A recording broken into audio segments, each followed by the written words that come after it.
Bismillahirrahmanirrahim. Alhamdulillahi Rabbil alamin.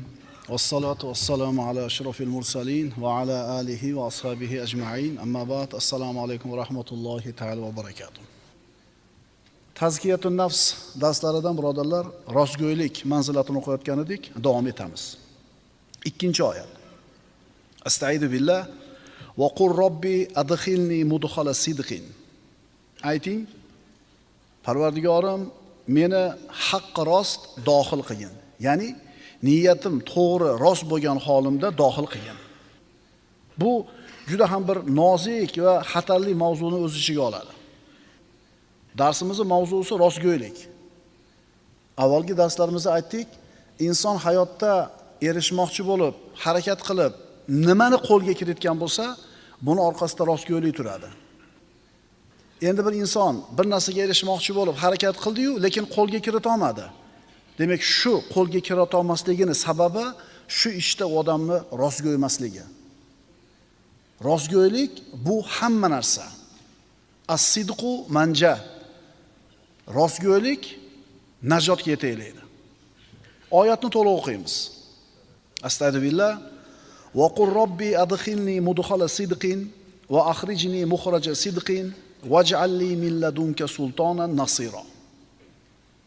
Va ayting, Parvardigorim, meni haq rost, ya'ni niyatim to'g'ri, rost bo'lgan holimda dohil qilgin va haqqi rost, niyatim to'g'ri, rost bo'lgan holimda chiqargin. Hamda men uchun o'z dargohingdan bir madadkor, quvvat ato qilgin.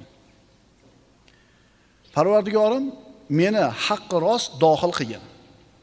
Bu nima degani? Bu oyatda nimani tushunamiz? Tijoratga kirishding, jamiyaga kirding, safarga chiqding, nikohlanding. Demak, shu ishlarning ichiga kirding. Sen shu ishlarning ichidasan. Endi mana shu ishlarning ichiga kirayotganingda, shu ishga kirishayotgan paytingda aytkinki, meni haqqi rost dohil qilgin. Mana shu ishga kirishda niyatim to'g'ri bo'lsin, rost bo'lsin. Shunday holatda kiray. Bu bir narsaga kirishlikda haqqi rost kirishlik qanaqa bo'ladi? Ulamolar aytishadi, shu ishlarga kirishayotganing Alloh uchun bo'lsin. Mana shu ishga kirishlikdan maqsading Allohning roziligi bo'lsin. Allohdan madad tilagan holingda kir. Allohning amri bilan kir. Allohning buyruqlarini bajarish uchun kir. Xullas, Allohning roziligi uchun shu ishga kirish. Tijorat bo'lsin, sport bo'lsin, uylanish bo'lsin, ilm bo'lsin, shu ishga kiryapsanmi? Niyating haqqi rost bo'lsin. Alloh uchun bo'lsin. Mansabga o'tiryapsan, safarga chiqish arafasidasan, umuman qaysi ishga kirishma, niyating haqqi rost bo'lsin. Ya'ni Alloh uchun bo'lsin. Va adkhilni mudkhala sidqin. Endi mana shu ishga kirding, bu ishni ichidasan, endi bu ishdan chiqib ketish ham bor. Kirayotganingizda haqqi rost kirishingizni Allohdan so'raganingizdek, endi bu ishdan chiqib ketishligingiz ham haqqi rost bo'lsin. Va akhrijni mukhraja sidqin. Va haqqi rost, ya'ni niyatim to'g'ri, rost bo'lgan holimda bundan meni chiqargin. Buni ma'nosi qanaqa? Kirishingiz haqqi rost bo'ldi, chiqishingizchi? Kirishingiz haqqi rost bo'lgan bo'lsa-yu, chiqishingiz shunday bo'lmagan bo'lsa, demak bu ishda yutqizibsiz. Chunki bir ishga qanday kirish muhim emas, muhimi qanday chiqish.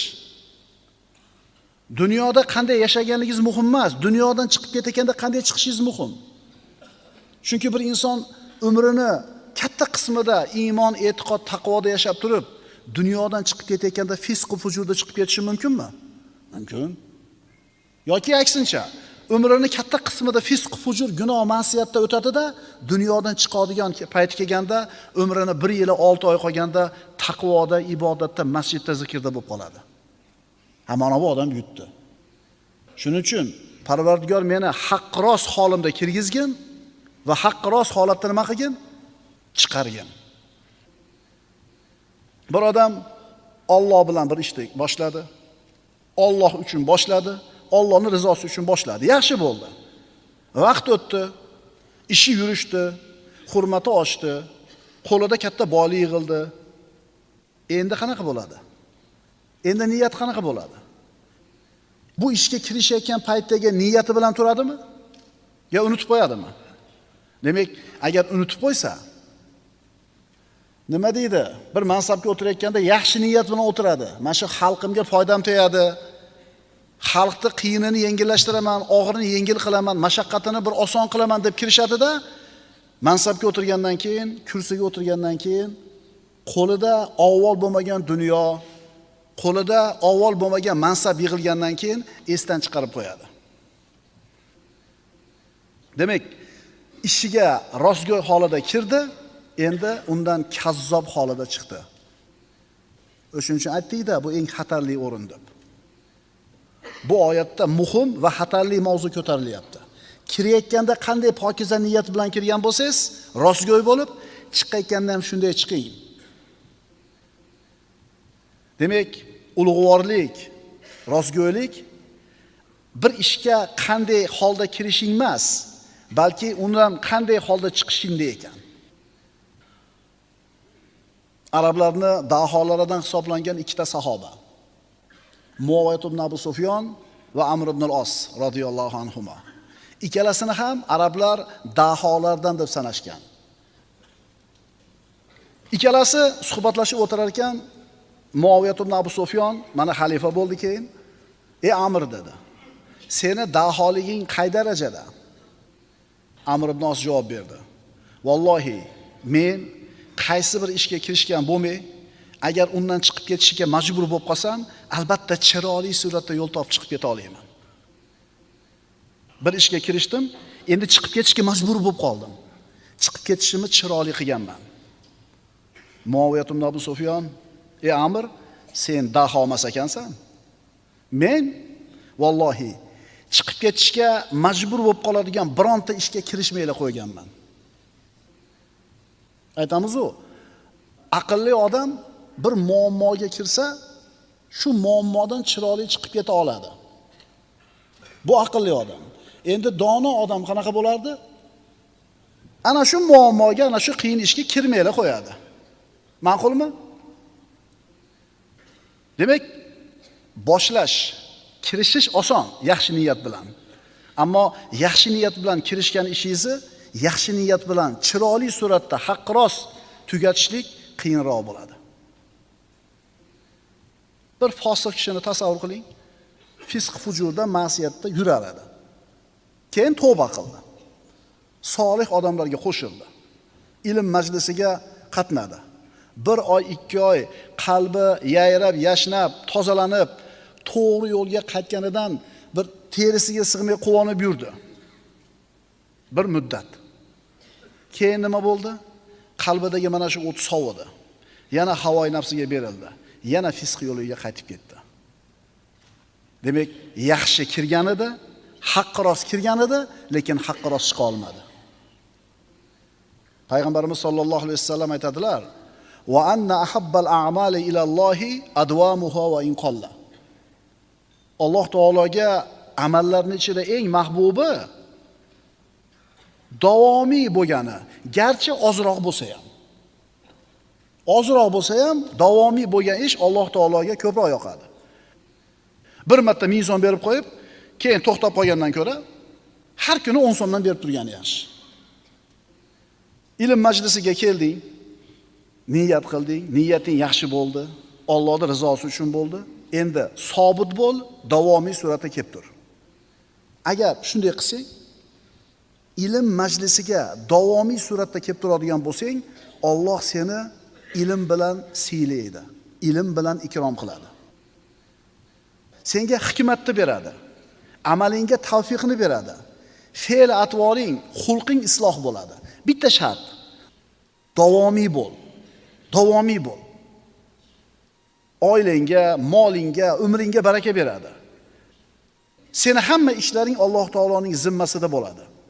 Agar mana shu ilm majlisida nima bo'lsang, sobit bo'lsang. Odam bolasi odatda bu dunyo hayotini oxirat hayotidan ustun qo'yadi. Chunki dunyo hayoti naq turibdi-da ko'zida. Oxirat hayoti nasiya. Oxirat hayoti nasiya ko'rinmayapti-da. Endi kim mana shunday e'tiqodda kun kechirsa, dunyo hayotini oxiratdan ustun deb bilsa, afzal deb bilsa, dunyo hayotini ham, oxirat hayotini ham boy beradi. Ammo kim oxirat hayotini dunyodan ustun qo'ysa, ikkalasida ham saodatga erishadi. Oyatni bir o'qib qo'yamiz. Va ayting, Parvardigorim, meni haq rost holda dohil qilgin va haq rost holimda chiqargin. Hamda men uchun o'z dargohingdan bir madadkor quvvat ato qilgin. Kirishayotganda haq rost niyat bilan kiring, Allohdan so'rang. Shu ishdan chiqib ketayotganda ham haq rost chiqishligini Allohdan so'rang. Taravaga kelayotganda bir yil Xudo xolasa necha kun 30 kun to'liq taravadan kanda qilmasdan qatnashaman deb niyat bilan kirdik. Mana turibmiz. 3dan biri o'tdi. Mana endi 3dan 2si qoldi. Kirayotganda haq rost niyat bilan kiraylik ekan, chiqayotganda ham haq rost niyat bilan chiqaylik ekan. Bunga Allohdan tavfiq so'raylik. Agar Alloh tavfiq bermasa, eplolmaymiz ekan. 3-oyat. Astagfirullah. Waj'al li lisana sidqin fil akhirin. Ibrohim alayhisalomning duosi. Shuara surasida Alloh taolo shunday deydi. Ibrohim alayhisalomning tilidan. Waj'al li lisana sidqin fil akhirin.